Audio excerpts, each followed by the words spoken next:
In a fierce legal battle, Brad Pitt gears up to confront Angelina Jolie and a powerful billionaire over Château Miraval.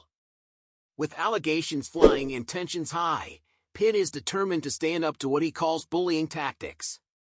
Since their split in 2016, Pitt and Jolie have been locked in a bitter feud, spanning continents and courtrooms. Now, Pitt's latest legal victories pave the way for a showdown with his ex-wife and a Russian tycoon over the famed estate.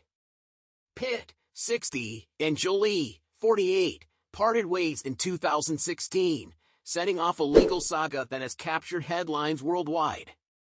At the heart of their dispute lies Château Miraval, a picturesque estate where the couple once shared vows and dreams.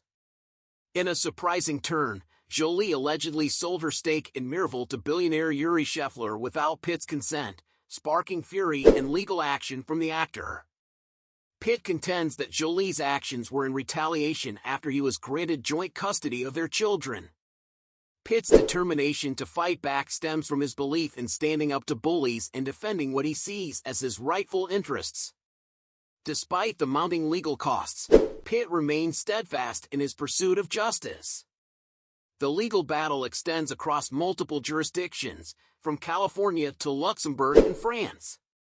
The stakes are high as Pitt seeks to reclaim control of Miraval, a property with sentimental value and lucrative business potential. Château Miraval holds not only memories of Pitt and Jolie's past but also promises of a thriving vineyard business and a renowned recording studio. Yet, amidst the legal turmoil, Pitt remains resolute in his quest to protect his interests and uphold his principles.